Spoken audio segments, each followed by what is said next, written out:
Do you hate people? Well, I do. And today I want to talk about some of the worst people in the world, coaster enthusiasts. Hey, wait a minute. You run a coaster channel. Meaning, you must be an enthusiast. You fraud. I'm unsubscribing. Yeah, I know that's what you're thinking, but I'm different to most enthusiasts. I'm more of a theme park and rides and coasters and experience as a whole enthusiast. I did make a video similar to this a few months ago, but my video making skills have drastically improved, and I want to remake it because the editing on that video was very questionable. When you traverse a hill on a roller coaster, you may experience a sensation known as airtime. This is pretty much the main thing enthusiasts want from a roller coaster, and I don't even know why. Over the past year, I've ridden a lot of new coasters that supposedly feature moments of airtime that make coaster enthusiasts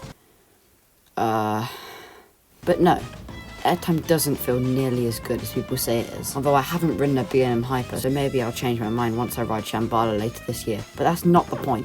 Let's say if you're the average enthusiast and you're on a roller coaster, you come across an airtime hill, and then suddenly, you don't get shot out of the train and onto the ground below. You walk off the ride disappointed that you weren't brutally murdered by gravity itself. Now the ride with 14 inversions is a 0 out of 10. Its final score, I'm going to give it a 2 out of 10. Just enjoy a ride for what it is. Don't judge it for its forces, just have fun. This is probably the thing I hate most about the creatures known as coaster enthusiasts. A ride could have an incredible layout and theming, but the slightest presence of a rattle will move it down in their top 25s. I can understand if a ride has an unbearable roughness to it that causes physical pain, but most of the time, when enthusiasts complain about a ride being rough, it's not even that bad. Roller coasters are machines that are supposed to scare you, to mess with your senses and throw your body around in ways nothing else can. Do not expect these things to be buttery smooth. There are some coasters that are really smooth, and yeah, that's cool. But imagine how hard it is to eliminate even the slightest rattle from a roller coaster. Appreciate a ride for how much fun you have on it.